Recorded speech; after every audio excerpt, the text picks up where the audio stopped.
في غار حراء كان حبيبي يخلو وحيدا روحا تناجي.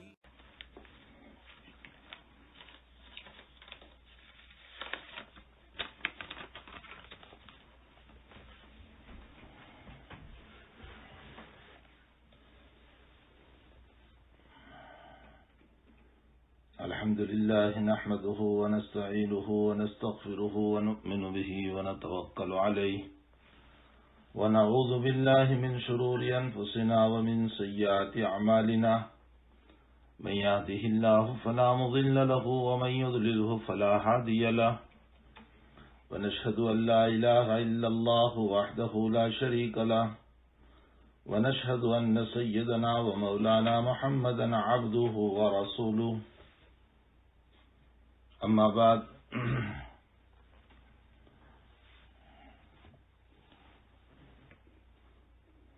باب حجبت النار بالشهوات. عن ابي هريرة رضي الله تعالى عنه ان رسول الله صلى الله عليه وسلم قال حجبت النار بالشهوات وحجبت الجنة بالمكاره.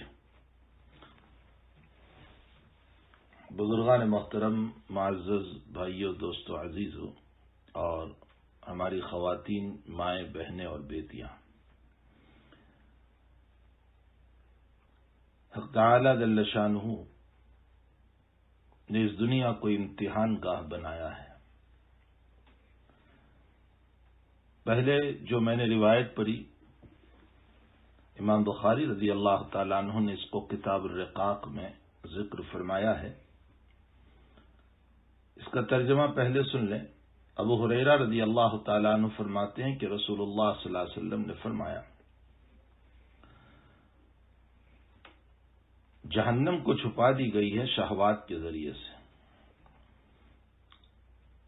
اور جنت کو چھپا دی گئی ہے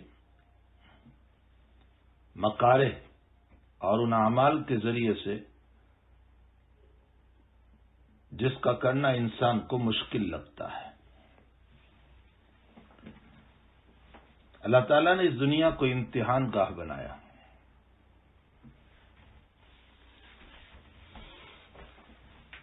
ظاہر سی بات ہے کہ دنیا دار العمل ہے، یہاں عمل کرنا ہے،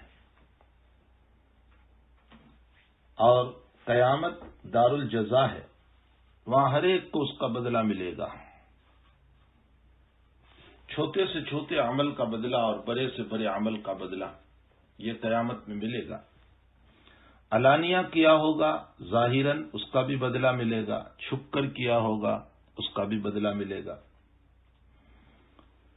جماعت کے ساتھ کیا ہوگا اس کا بھی بدلہ ملے گا، اور تنہا اور فرادہ اور اکیلے کیا ہوگا اس کا بھی بدلہ ملے گا.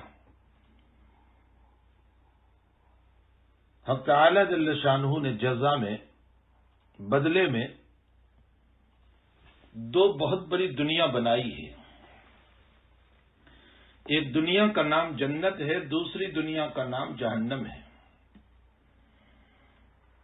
جنت اعمال صالحہ اور ایمان کا بدلہ ہے، اور جہنم اعمال رذیلہ اور اعمال خبیثہ اور اعمال معاصی اور کفر کا بدلہ ہے. حق تعالی جل شانہ یہ بھی کر سکتا تھا کہ جنت بتا دیتا، جہنم بتا دیتا دنیا ہی کے اندر، لیکن اگر اللہ جنت اور جہنم کو بتا دیتا تو اس صورت میں یہاں کوئی امتحان کا مسئلہ ہی نہ رہتا. امتحان تو تب ہوتا ہے جبکہ انسان محنت کرے، اور محنت کرنے کے بعد نتائج اس کے سامنے نہ ہو. کہ ایک انسان سال بھر محنت کر رہا ہے، اس کی کتاب میں، اس کے جغرافیہ میں، یا جس میں بھی وہ، جس فیلڈ میں وہ پڑھ رہا ہے اس میں محنت کر رہا ہے، اور محنت کرنے کے بعد وہ ایک ایگزام دیتا ہے، امتحان دیتا ہے، پریکشا دیتا ہے، اور نتائج اس کے سامنے نہیں ہوتے ہیں کہ میں کامیاب یا ناکام. اور اگر یوں کہہ دیا جائے کہ تو 100% کامیاب ہے یا تو 100% ناکام ہے، تو نہ وہ پڑھے گا نہ عمل کرے گا اور کوئی مسئلہ ہی نہیں ہوگا. اس لیے اللہ تعالیٰ جل شانہ نے جنت کو بھی چھپا دیا اور جہنم کو بھی چھپا دیا اور دنیا کو امتحان گاہ بنا دیا، اور یہ کہا کہ یہ ضرور ہے کہ میں نے جزا کے طور پر جنت اور جہنم کو پیدا کیا ہے، اور جنت کی وہ اندر کی نعمتیں اگر تو سن لے تو ترغیبی طور پر تو ان نعمتوں کو نبی کریم صلی اللہ علیہ وسلم سے اور خود قرآن کریم میں اللہ جل شانہ نے بیان فرمائی ہے کہ جس کے اندر شراب ہوگی، لیکن وہ شراب ایسی ہوگی کہ لا غول فیہا، جس کے اندر نشہ نہیں آئے گا، درد سر نہیں ہوگا، پیٹ کا درد نہیں ہوگا، نہ بکواس کرے گا۔ وہاں کی شراب ایسی ہوگی کہ جس کے اوپر مہر لگا ہوا ہوگا اور پیک ہوگی، اور وہاں کی شراب ایسی ہوگی کہ جس میں زنجبیل ملی ہوگی، سونٹھ ملی ہوئی ہوگی، اور وہ تسنیم کا پانی، وہ کوثر کا پانی، اور وہ نہریں جو دودھ کی اور وہ شہد کی، اور جس کی اینٹیں اللہ نے سونے اور چاندی کی، اور جس کا فرش مخمل اور زعفران کا، اور جس میں انسان کی تمناؤں پر چیزوں کا حاضر ہونا اور انسان کے ارادوں پر چیزوں کا حاضر ہونا، اور اس میں ہمیشہ کی جوانی جس میں بڑھاپا نہیں، اس لیے کہ جنت جو ہے وہ تغیرات سے پاک ہے، وہاں کوئی تغیر نہیں ہے، وہاں زوال نہیں، وہاں موت نہیں۔ یہ تغیر ہے کہ انسان حیات کے بعد موت میں چلا جائے، یہ تغیر ہے، وہاں موت نہیں۔ اللہ ہر ایک کو 32 سال کا جوان بنائے گا، وہ مرد ہو یا عورت، پھر بڑھاپا نہیں، وہاں استنجا کے مسائل نہیں، پیشاب پخانہ کے مسائل نہیں، منہ کی بدبو نہیں، ناک کا پانی نہیں، اس لیے کہ وہاں کی غذاؤں میں روحانیت ہے تو پیٹ بھی روحانیت سے بھرے گا۔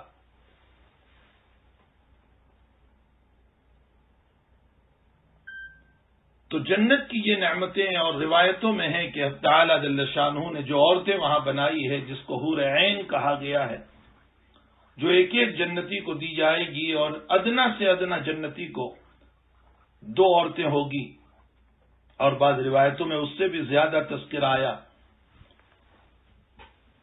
اور ان عورتوں کے بعد میں یہ ہیں کہ وہ کئی یعنی 70 اور 70 لباس پہننے کے باوجود ان کپڑوں کے اندر سے اس کے بدن کی خوبصورتی معلوم ہو رہی ہوگی، اور اس کے بدن کی مہک اور اس کے بدن کی خوشبو انسان کے بدن کو معطر کر دے گی، اور اس کی خوبصورتی کا عالم یہ ہوگا کہ اس کی اسکین اور چمڑی کے اندر سے اس کے اندر کا گودا معلوم ہو رہا ہوگا۔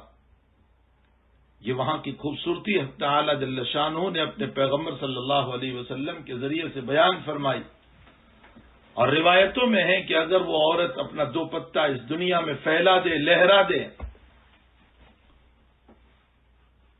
تو ساری دنیا میں چمک دمک آ جائیں اور روشن ہو جائیں اور آفتاب کی طرح روشنی ہو جائیں، یہ اس کے دوپٹے کی روشنی کا حال یہ ہوگا۔ اور ایک ایک مکان جو اللہ تعالیٰ جنت میں دینے والا ہے، اس مکان کی وسعت کہ اس کے کئی کونے ہوں گے، اور ہر کونے میں اس کی بیوی ہوگی، اور ایک طرف سے دوسری طرف کی عورت دیکھ نہیں پائے گی، اتنا بڑا مکان ہوگا۔ اور ان تمام نعمتوں کے ساتھ ساتھ سب سے بڑی نعمت پہلے تو یہ ملے گی کہ اللہ کا اعلان ہوگا، اور وہ اعلان یہ ہوگا کہ میں تم سے راضی ہو گیا، کبھی ناراض نہیں ہوں گا، میں نے اس جنت کے تمہیں مالک بنا دی، اب عارضیت نہیں، اب موت نہیں، اب فنا نہیں، ہمیشہ بقا ہی بقا، اس جنت میں ہمیشہ رہو، دوام کے ساتھ رہو۔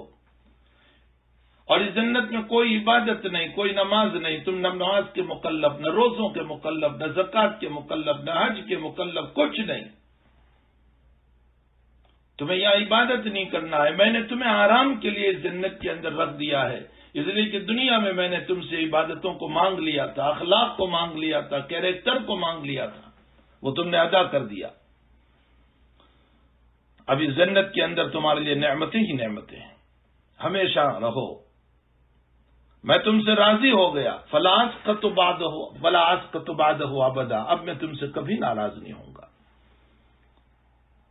اور اس جنت کے میں نے تم کو مالک بنا دیے، تلک الجنت التی اورثتموها بما کنتم تعملون، اللہ کہتا ہے تمہارے اعمال کی وجہ سے میں تمہیں جنت کا مالک بنا دوں گا۔ اور مالک بنانے کے لیے اللہ نے قرآن میں میراث کا لفظ استعمال کیا، اس لیے کہ جیسے میراث کے ذریعے سے انسان مالک بنتا ہے، اسی طرح حق تعالی جل شانہ جنت کے مالک بنا دیں گے، کبھی نکلنے کا وہم اور خدشہ تک نہیں ہوگا کہ اس جنت سے نکالے جائیں، تو نہ بڑھاپا ہے نہ نکلنا ہے، بطور مالک کے ہیں، وہاں عبادت نہیں، ہمیشہ خوش و خرم رہنا ہے، وہاں غم نہیں، وہاں ٹینشن نہیں، وہاں پریشانی نہیں۔ یہ ساری چیزوں کا تعلق دنیا سے ہے، یہ ٹینشن، یہ پریشانیاں، یہ غموم، یہ ہموم، یہ بیماریاں، یہ سب دنیا سے، وہاں کچھ نہیں، نہ بیماری ہے اور نہ اور کوئی چیز۔ اور اس سے بڑھ کر سب سے بڑی نعمت یہ ہوگی کہ اللہ کی زیارت نصیب ہوگی، اللہ کی زیارت، رب کائنات کی زیارت، کائنات کے مالک کی زیارت۔ وجوہ یومئذ ناظرۃ الی ربها ناظر، بہت سارے چہرے قیامت کے دن تر و تازہ ہو کر اپنے رب کی زیارت کریں گے۔ اور روایتوں میں ہے کہ صحابہ کرام نے نبی کریم صلی اللہ علیہ وسلم سے سوال فرمایا تھا کہ کیا ہم اپنے رب کو دیکھیں گے؟ ازدحام کی وجہ سے کوئی رکاوٹ تو نہیں ہوگی، بھیڑ بھاڑ کی وجہ سے کوئی رکاوٹ تو نہیں ہوگی، اس لیے کہ دنیا میں 2000 کا مجمع ہوتا ہے تو بیچ کا آدمی نظر نہیں آتا، وہاں اربوں خربوں انسان، اللہ کی زیارت کا کیا مسئلہ ہوگا؟ نبی علیہ الصلوۃ والسلام نے مثال دیتے ہوئے فرمایا کہ یہ آفتاب طلوع ہوا ہے، یہ سن طلوع ہوا ہے، تو اس آفتاب اور سورج کو ہر انسان اپنے گھر سے بیٹھ کر دیکھ سکتا ہے، ٹھیک اسی طرح جنت کا ہر بندہ اپنی جگہ سے بیٹھ کر اپنے اللہ کی زیارت کرے گا، کوئی ازدحام نہیں، اور یہ بہت بڑی نعمت ہوگی، بہت بڑی نعمت۔ یہ ساری جنت کی نعمتیں ہیں۔ دوسری طرف اللہ تعالیٰ نے جہنم کو بھی بیان فرمایا کہ پکڑے جائیں گے جہنمی، ان کو زنجیروں میں باندھا جائے گا، خذوہ فغلوا ثم الجحیم صلوا ثم فی سلسلۃ ذرعها 70 ذراعا فاسلکوہ انہ کان لا یؤمن باللہ العظیم ولا یحض علی طعام المسکین فلیس له اليوم ہاہنا حمیم ولا طعام الا من غسلین لا یاکلہ الا الخاطئون۔ ہمارے رونگٹے کھڑے ہو جاتے، اللہ کہے گا خذوہ، پکڑو، فغلوہ، بیریاں پہناؤ، ثم الجحیم صلوا، کھینچو ان کو جہنم کی طرف، ثم فی سلسلۃ 70 ذراعا فاسلکوہ، ان کو 70 ہاتھ لمبی زنجیروں میں باندھو۔ کیوں اے اللہ یہ سخت عذاب کیوں ہے؟ انہ کان لا یؤمن باللہ العظیم، جی یہ اللہ پر ایمان نہیں رکھتے تھے، ولا یحض علی طعام المسکین، اور مسکینوں کو کھانا کھلانے پر دوسروں کو ترغیب نہیں دیتے تھے، فلیس لہ اليوم ہاہنا حمیم، آج ان کا کوئی دوست نہیں ہوگا جو ان کو بچا سکے۔ ہاں دنیا میں تو کوئی آدمی پکڑا جاتا ہے، اس کے دوست و احباب پہنچ جاتے ہیں، فرمائے کوئی دوست نہیں اس کا، فلیس لہ اليوم ہاہنا حمیم ولا طعام الا من غسلین، اور اس کا کھانا کیا ہوگا؟ قرآن کہہ رہا ہے الا من غسلین، جو جہنمیوں کے بدن سے پیپ نکلے گا، خون نکلے گا، پرو نکلے گا، گندگی نکلے گی اس کے پیشاب کے راستے سے، اس کے پخانہ کے راستے سے، اس کے بدن کے راستے سے جو گندگیاں نکلے گی، وہ گندگیاں جو ہیں جہنمی کا خوراک ہوگا۔ اللہم احفظنا، اللہ حفاظت فرمائے۔ ولا طعام الا من غسلین لا یاکلہ الا الخاطئون، اس کو نہیں کھائیں گے مگر مجرم بندے، گنہگار بندے، اللہ کے نافرمان بندے، اللہ کو نہ ماننے والے بندے، یہ اس کو کھائیں گے۔ دوسری جگہ فرمایا ارأیت الذی یکذب بالدین فذلک الذی یدع الیتیم، جو یتیموں کو دھکا دیتے تھے، ولا یحض علی طعام المسکین، اور مسکینوں کو کھانا کھلانے پر ترغیب نہیں دیتے تھے، خود تو نہیں دیتے تھے، دوسروں کو بھی نہیں کہتے تھے۔ فویل للمصلین الذین هم فی صلاتهم ساہون، ہلاکت ہو ان نمازیوں کے لیے جو نماز میں سستی کرتے ہیں، کاہلی کرتے ہیں۔ اولن تو پڑھتے نہیں، اور اگر پڑھتے ہیں تو کاہلی اور سستی کے ساتھ، جن کی نمازوں میں کوئی لذت نہیں، جن کی نمازوں میں کوئی مزہ نہیں، بے وقت پڑھتے ہیں، قضا کر کے پڑھتے ہیں، مکروہ وقت میں پڑھتے ہیں۔ الذین هم فی صلاتهم ساہون الذین هم یراؤون ویمنعون الماعون، اور اگر پڑھتے بھی ہے تو ریاکاری کے لیے، دکھلاوے کے لیے۔ ویمنعون الماعون، اور بڑی نعمتیں تو بہت دور کی بات، کسی کو پانی پلانے کے لیے بھی تیار نہیں ہوتے، 2 پیسے دینے کے لیے تو بھی تیار نہیں، جن کے قلوب پتھر سے زیادہ سخت ہے، جن کو رحم نہیں آتا، جو پانی جیسا ایک گلاس کسی کو دینے کے لیے تیار نہیں، جو 2 پیسے دینے کے لیے تیار نہیں۔ پھر حدیث شریف میں وہ جہنم کے حالات، وہ نظارے، دوسری جگہ اللہ قرآن میں فرماتے ہیں ویل لکل ہمزۃ لمزہ، غیبت کرنے والے، الزام لگانے والے، ایک دوسرے پر جو ہے الزام لگانے والے، غلط الزام کی طرف منسوخ کرنے والے۔ الذی جمع مالا وعددا، جنہوں نے مال جمع کیا اور اپنے مال کی پراپرٹی پر، مال کی جائیداد پر، مال کے غرور پر، مال کے تکبر پر، دوسروں کی برائیاں، دوسروں کی غیبت۔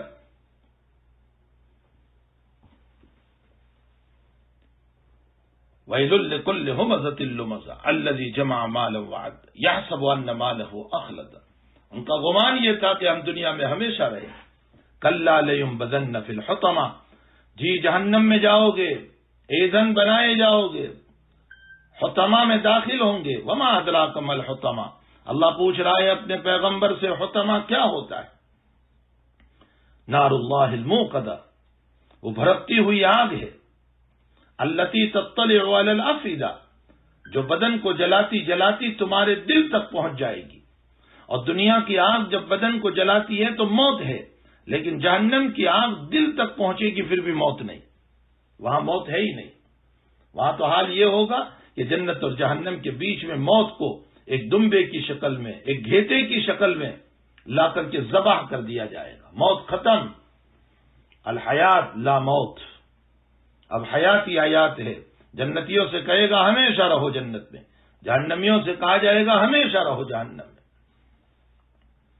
انہا علیہم موصدہ فی عمد ممددہ، انہا علیہم موصدہ فی عمد ممددہ، اوپر سے دروازہ بند کر دیا جائے گا جہنم کا، تم بھاگ نہیں سکو گے، اور اندر ستون ہے، ان ستونوں سے باندھ دیا جائے گا۔ حدیث شریف میں ہے، ترمذی شریف میں، کہ جہنم کا ایک پتھر اگر دنیا کے پہاڑوں کے اوپر اتار دیا جائے، ایک پتھر جہنم کا، اس لیے کہ اللہ جہنم کے اندر جہاں انسانوں کو ایندھن بنانے والا ہے، وہاں پتھروں کو بھی ایندھن بولتے ہیں، جس کے ذریعے سے آگ جلائی جائے۔ وقودها الناس والحجارہ، پتھر کو ایندھن بنائے گا۔ تو اگر جہنم کا ایک پتھر اس دنیا کے اندر پہاڑوں پر ڈال دیا جائے تو حدیث شریف میں پیغمبر صلی اللہ علیہ وسلم فرماتے ہیں سارے کے سارے پہاڑ اس پتھر کی گرمی سے پگھل جائیں گے، یہ ایک پتھر کی وجہ سے۔ آپ انداز لگائیں میرے بھائیوں اور بہنوں، وہ جہنم کے عذاب کا کیا حال ہوگا جب ایک پتھر سارے پہاڑ کو پگھلا سکتا ہے، تو بندہ جب اس پتھر سے ٹکرائے گا جہنم میں تو کیا حال ہو۔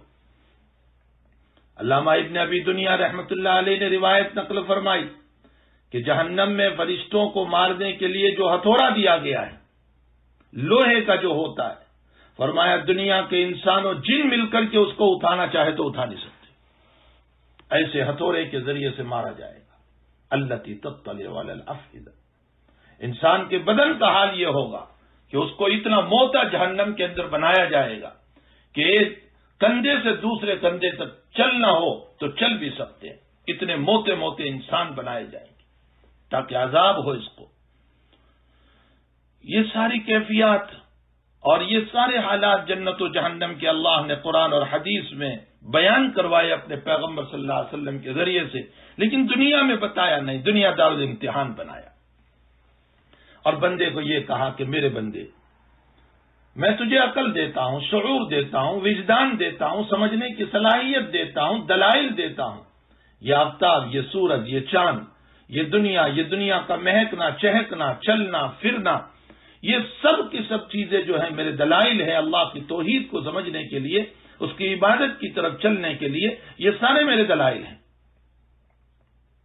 ان دلائل کو مد نظر رکھو اور مجھ پر ایمان لاؤ، اپنے عقل و شعور کے ذریعے سے مجھے مان لو اور میری عبادت کرو۔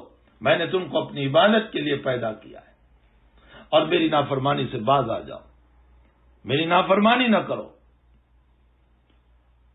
تو دنیا کو اللہ تعالیٰ نے امتحان کا گھر بنایا اور آخرت کو اللہ تعالیٰ نے جزا کا گھر بنایا ہے، جہاں جزا ملے گی، سزا ملے گی۔ اور اللہ تعالیٰ نے جہنم کو خواہشات سے گھیر رکھا ہے اور جنت کو مکارہ سے گھیر رکھا ہے۔ خواہشات سے گھیرنے کا مطلب یہ ہوتا ہے کہ دنیا میں انسان جہنم کے تذکروں کو سننے کے باوجود اس جہنم کے آگے خواہشات کے پردے ہیں، اور بندہ جب خواہشات کو دیکھتا ہے تو اس میں لپک پڑتا ہے، اسے یہ پتا نہیں ہے کہ اس کے پیچھے جہنم ہے۔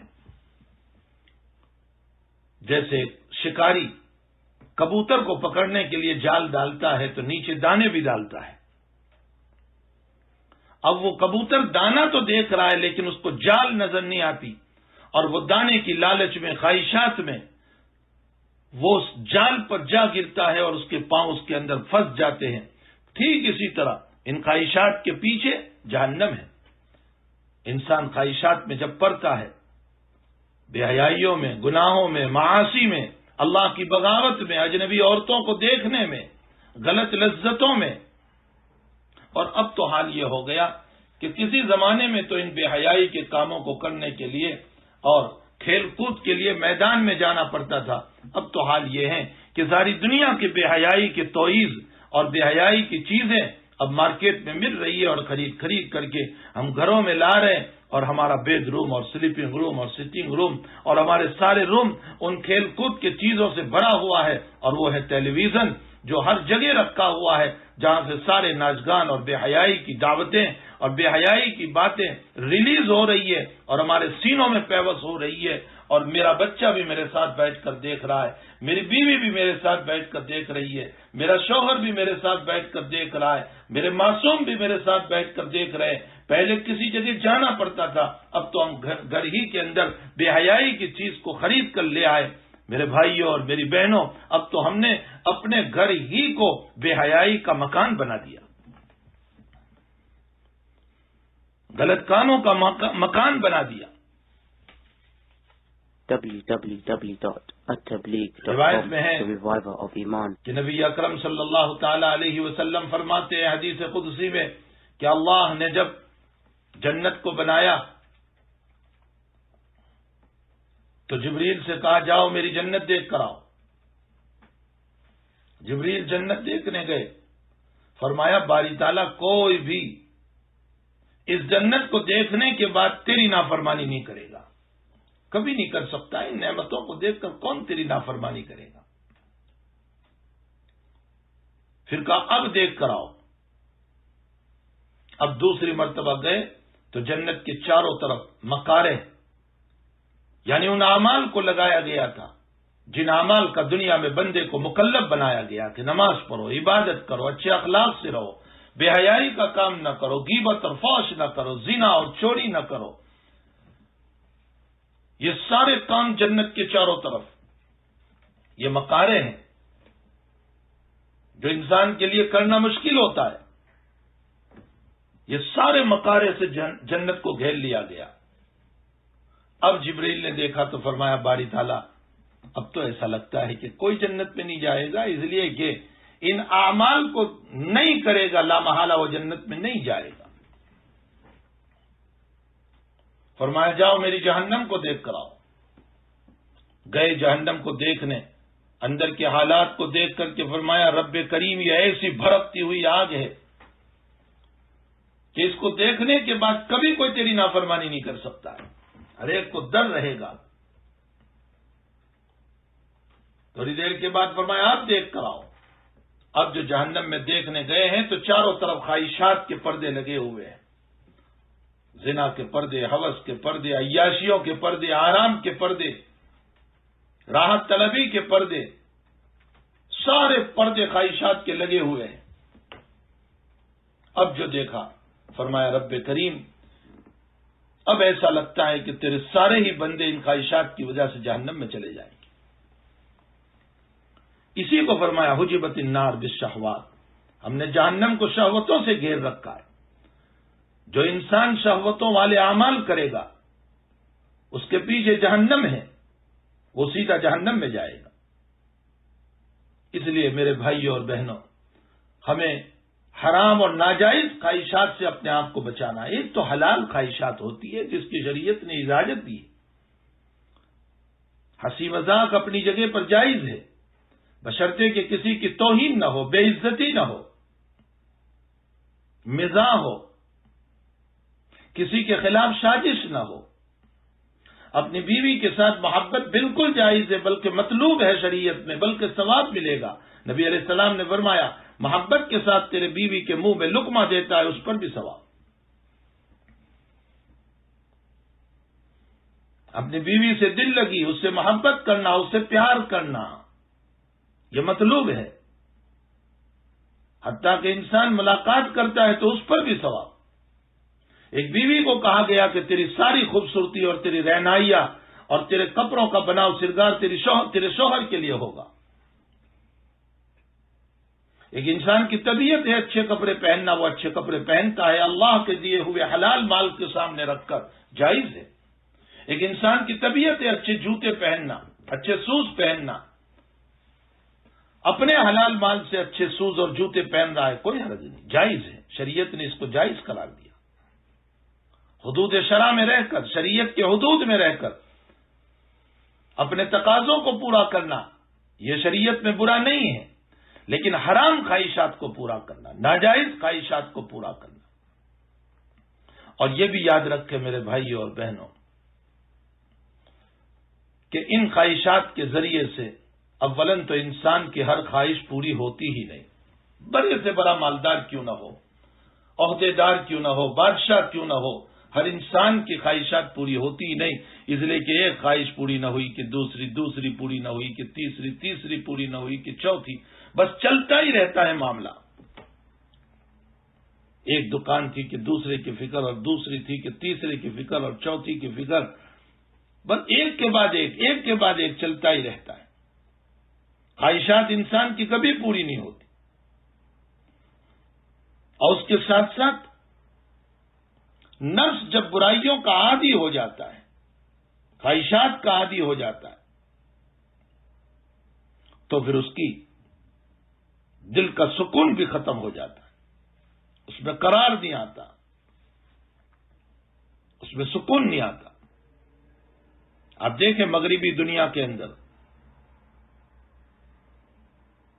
اس مغربی دنیا کے اندر انہوں نے ہم جنسوں سے نکاح کرنے کو بھی جائز قرار دیا کہ مرد مرد سے نکاح کر سکتا ہے، عورت عورت سے نکاح کر سکتی ہے۔ کیوں؟ آخر یہ بڑے بڑے کسینوں اور سنیما ہال کھول دیے جہاں سنیما بھی ہوگا، عیاشی بھی ہوگی، جس لڑکی کے ساتھ جو کرنا چاہے وہ بھی ہوگا، اور جوئے بھی کھیلے جائیں گے۔ کیوں؟ اس لیے کہ وہ خواہشات کے ذریعے سے سکون حاصل کرنا چاہتے ہیں۔ اور اس پر بس نہیں ہوا تو زنا بالجبر شروع کیا۔ زنا بالجبر کا معنی ہوتا ہے کہ اپنی رضامندی سے زنا کے اندر جب سکون نہیں ہے تو زبردستی زنا کے اندر ہمیں سکون ملے گا۔ ساری مغربی دنیا اپنی خواہشات کو پورا کرنے میں لگی ہوئی ہے، اور صرف اس لیے کہ خواہشات پوری ہو تو طبیعت میں سکون ہو جائے۔ میرے بھائیوں اور بہنوں، اللہ کی بغاوت کے ساتھ، اللہ کی نافرمانی کے ساتھ کبھی سکون نہیں مل سکتا، کبھی سکون نہیں مل سکتا۔ موت آ جائے گی لیکن سکون نہیں ملے گا۔ پھر جب یہ لوگ اپنی خواہشات کے پورا کرنے پر لگتے ہیں تو نہ قانون کو دیکھتے ہیں، نہ مذہب کو دیکھتے ہیں، نہ حیا اور شرم کو دیکھتے ہیں، نہ اخلاق کو دیکھتے ہیں، نہ معاشرے کو دیکھتے ہیں، کچھ نہیں، بس بے حیا بن کر کے گناہ کرتے چلے جا رہے ہیں دل کے سکون کے لیے۔ لیکن سکون کبھی بھی گناہوں سے اور خواہشات سے نہیں ہوتا ہے۔ خوب سوچ لیں میرے بھائی، پٹک پر مر جائیں ہم، سکون نہیں ملے گا معاصی سے۔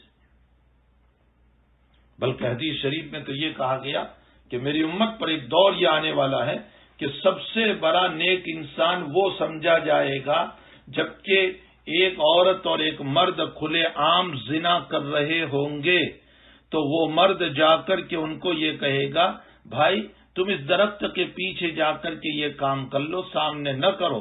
وہ اس کام کو برا نہیں جانتا ہوگا کہنے والا، صرف اتنا کہے گا کہ آڑ میں جا کر کے یہ کام کرو۔ ایک دور آئے گا کہ ایک زمانہ آئے گا کہ اس زمانے میں اس کو سب سے بڑا نیک آدمی سمجھا جائے گا جو یہ کہے گا، حالانکہ اس نے زنا کو برا نہیں سمجھا۔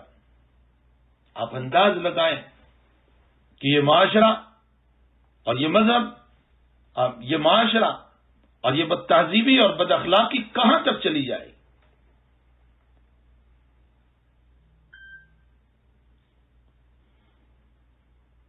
اس لیے میرے بھائیوں، میری بہنوں، ہمیں اپنے نفس پر محنت کرنے کی ضرورت ہے۔ نفس جو عادی بن چکا ہے گناہوں کا۔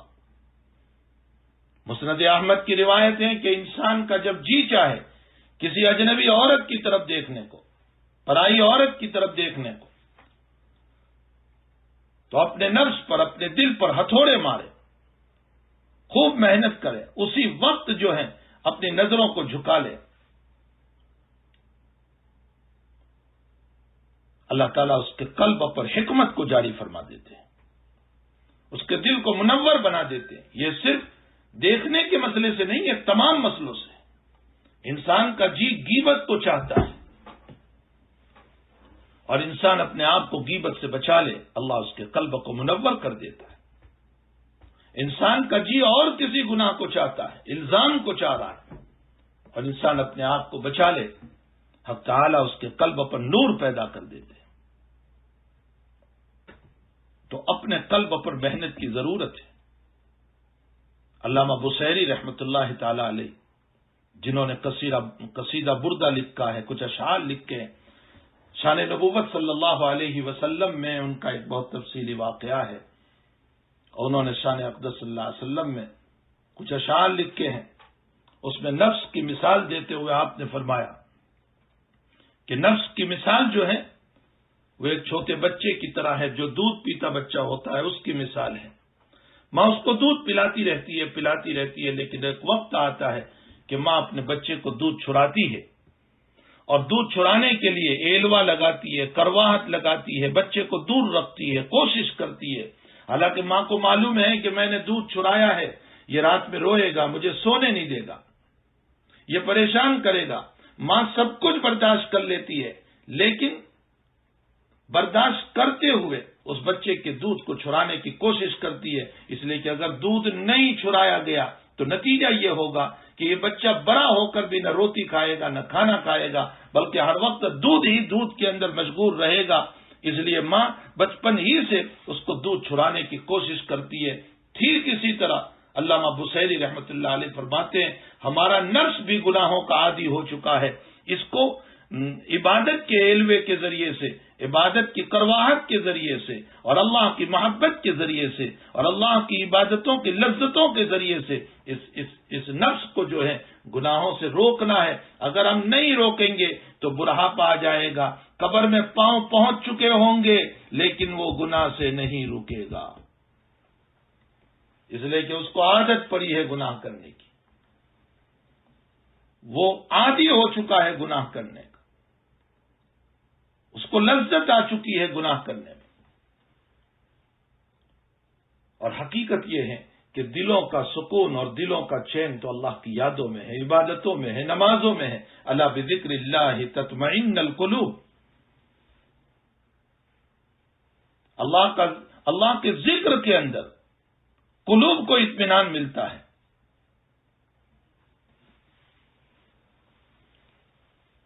آرزوئیں خون ہو یا حسرت پامال ہو، آرزوئیں خون ہو یا حسرت پامال ہو، اب تو اس دل کو تیرے قابل بنانا ہے مولا. میری ساری آرزو ٹوٹ جائیں،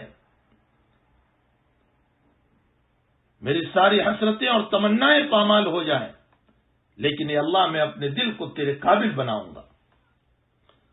اور حقیقت یہ ہے میرے بھائیوں کہ جب کسی سے محبت ہو جاتی ہے تو کام کرنا آسان ہو جاتا ہے.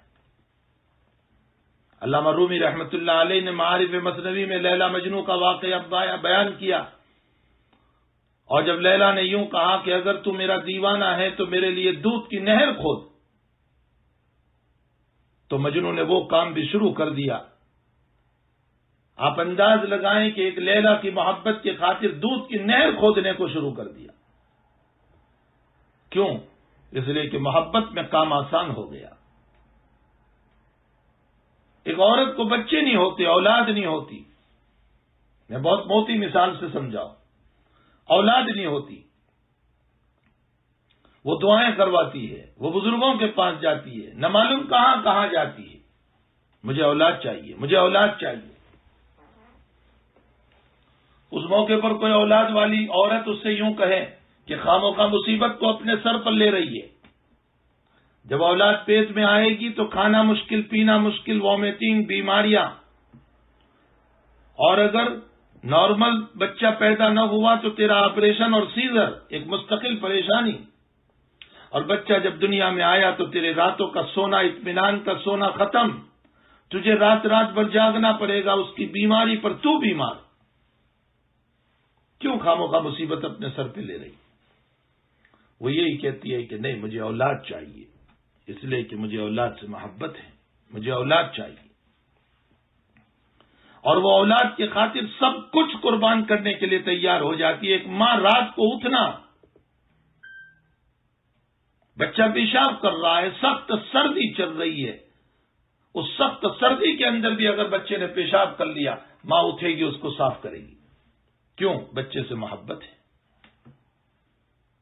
اس نے استنجا کر لیا، سخت سردی میں ماں اٹھے گی، اسے صاف کرے گی، محبت ہے اس کو. رات میں رو رہا ہے، سو نہیں رہا ہے، رات رات بھر ماں اس کے لیے بیدار رہے گی، محبت ہے اس کو، اپنی نیند قربان کرتی. تو محبت میں اولاد کی خاطر جب راتوں میں جاگنا آسان ہو گیا تو پھر اللہ کے خاطر اگر محبت آ جاتی ہے تو عبادت کرنا بھی آسان ہو جاتا ہے. اللہ اکبر. ہاں، محبت آ جائے تو عبادت کرنا آسان ہو جاتا ہے. انسان کے لیے پھر اللہ کے لیے جاگنا اور عشاء کی نماز پڑھنا اور فجر کی نماز میں سخت سردی میں جانا اور ٹھنڈے پانی میں وضو کرنا آسان ہو جاتا ہے، بشرطے کہ اس کو اللہ سے محبت ہو، شریعت سے محبت ہو. ایک انسان کو پیسوں سے محبت ہے، تنخواہ سے محبت ہے، تو وہ رات میں 4 بجے سے اٹھ کر کے جاب پہ جا رہا ہے، نوکری پہ جا رہا ہے، صبح 6 بجے اپنی نیند کو قربان کر کے نکل رہا ہے، اپنے بچوں کو چھوڑ کر جا رہا ہے. کیوں جا رہا ہے؟ پیسوں سے محبت ہے. اس محبت کی خاطر وہ نکلا ہوا ہے. تو پیسوں کی محبت میں اس نے اپنی نیند کو قربان کیا، آرام کو قربان کر دیا. تو کیا اللہ کی محبت میں نماز پڑھنا آسان نہیں ہو جائے گا؟ تھوڑی سی بیداری آسان نہیں ہوگی؟ لیکن ضرورت ہے اس بات کی کہ ہم اپنے نفس کو کچلنے والے بنیں. حضرت عبداللہ تھانوی رحمۃ اللہ علیہ فرماتے ہیں کہ ایک انسان کو کھجلی ہوتی ہے تو کھجانے میں بڑا مزہ آتا ہے، لیکن جب کھجا لیا اور خون نکلنے لگتا ہے اور جلن ہوتی ہے تو وہ کہتا ہے کاش میں نہ کھجاتا تو اچھا ہوتا. ٹھیک اسی طرح ایک انسان گناہ کرتا ہے تو گناہ کے موقع پر تو وہ لذت لے رہا ہے، لیکن بعد میں گناہ کے نتیجے میں دل کا سکون جب ختم ہو جاتا ہے، دل کا اطمینان جب ختم ہو جاتا ہے تو وہ کہتا ہے کاش میں نہ کرتا تو اچھا ہوتا. میرے بھائیوں اور بہنوں، اپنے آپ کو عادی بناؤ اپنے نفس کے کچلنے کے. لوگ پوچھتے رہتے ہیں کوئی تعویذ دے دو. کوئی وظیفہ دے دو. بد نظری بہت ہو جاتی ہے، نماز میں جی نہیں لگتا. کوئی تعویذ اور وظیفہ نہیں. بڑے سے بڑا شیخ بھی اس کو نہیں روک سکتا ہے جب تک کہ خود انسان اپنے نفس پر قابو نہ کرے، جب تک خود اس کو کچلنے کی کوشش نہ کرے، اس کو دبانے کی کوشش نہ کرے. وہاں تک کوئی تعویذ اور کوئی وظیفہ اس میں کام نہیں کر سکتا ہے. اس لیے ہمیں چاہیے کہ ہم اپنے نفس کو کچلنے والے بنیں. حق تعالی جل شانہ نے اپنے پیغمبر صلی اللہ علیہ وسلم کے ذریعے سے فرما دیا کہ میں نے جہنم کو خواہشات سے گھیر رکھا ہے. خواہشات کرو گے اس کے پیچھے جہنم ہے، اور میں نے مکارے سے ان اعمال سے جنت کو گھیر رکھا ہے کہ جو اعمال تم ظاہراً ناپسند کرتے ہو ورنہ حقیقت میں وہ میری رضا کا، میری خوشنودی کا ذریعہ ہے، وہ عبادت ہے. اس کے ذریعے سے میں نے جنت کو گھیر رکھا ہے. اگر تم وہ اعمال کرو گے تو اس کے پیچھے جنت ہے، تم جنت میں چلے جاؤ گے. اللہ جل شانہ ہم تمام کو اپنے نفس پر محنت کرنے کی، اس کو کچلنے کی، اس کو دبانے کی، اور اللہ کی مرضیات پر اپنے آپ کو لگانے کی، کھپانے کی اللہ ہم سب کو توفیق عطا فرمائے. برائیوں سے اللہ تعالی ہم سب کی حفاظت فرمائے، اور اخلاق حسنہ سے ہم سب کو اللہ متصف فرمائے. گندگیوں سے اللہ ہمیں پاک فرمائے، اور نیکیوں سے اللہ ہمارے قلوب کو مزین اور منور فرمائے. وصلی اللہ علی نبینا محمد وآلہ وصحبہ اجمعین برحمتک یا ارحم الراحمین. الحمد للہ رب العالمین والعاقبۃ للمتقین والصلاة والسلام علی سید الانبیاء والمرسلین وعلی آلہ وصحبہ اجمعین. ربنا آتنا فی الدنیا حسنہ وفی الآخرۃ حسنہ وقنا عذاب النار. اللهم اعنا على ذكرك وشكرك وحسن عبادتك. اللهم وفقنا لما تحب وترضى من القول والعمل، وجنبنا الفواحش والمعاصي والخطايا والزلل. اللهم آثرنا واغفرنا واصلح لنا شأننا كله. اللہ گناہوں کو معاف فرما، قصوروں سے درگزر فرما، سیاہ کاریوں سے معافی عطا فرما. اے اللہ ہمیں اپنے نفس کو کچلنے کی، اے اللہ اس پر محنت کرنے کی، اس کو تیرے لائق بنانے کی، تیری وفاداری کا سبق پڑھانے کی اللہ ہم سب کو توفیق عطا فرما. اللہ ہماری خواہشات نے ہمیں پامال کر دیا، ہماری حسرتوں نے، ہمارے ارمانوں نے، ہمارے تمناؤں نے اے اللہ ہمارے چین کو ختم کر دیا ہے. مولا ان حسرتوں کو دبانے کی اور ان ارمانوں کو دبانے کی اللہ ہم سب کو توفیق عطا فرما. اللہ تیری خوشنودی عطا فرما، تیری رضا عطا فرما، تجھ سے ہونے کا یقین عطا فرما. حبیب پاک صلی اللہ علیہ وسلم کی سچی پکی محبت نصیب فرما. شریعت مطہرہ پر چلنا آسان فرما. ہماری پیشانی پکڑ کے، ہمارا ہاتھ پکڑ کے اے اللہ تو ہمیں چلا دے. تو نے خود قرآن میں کہا ہے والذین جاہدوا فینا لنہدینہم سبلنا، جو ہمارے راستے میں مجاہدہ کرے گا میں ہاتھ پکڑ کے لے چلوں گا. اے اللہ ہمیں تھوڑی ہمت عطا فرما. اللہ ہم تو بہت کمزور ہیں، اپنے نفس کو کیسے کچلیں، تھوڑی سی قوت اور طاقت تو ہی عطا فرما تاکہ ہم اپنے نفس کو کچلنے والے بنیں اور دبانے والے بنیں، اور تو ہمارا ہاتھ پکڑ کے ہم کو جنت کی طرف لے جائیں. اللہ بیماروں کو شفا عطا فرما، مرحومین کی مغفرت فرما، تمام بے رزق کی رزق میں برکت عطا فرما. اے اللہ پریشان حالوں کی پریشانیوں کو دور فرما، ہماری دعاؤں کو اپنے فضل و کرم سے قبول فرما. وصلی اللہ علی نبینا محمد وآلہ وصحبہ اجمعین برحمتک یا ارحم الراحمین.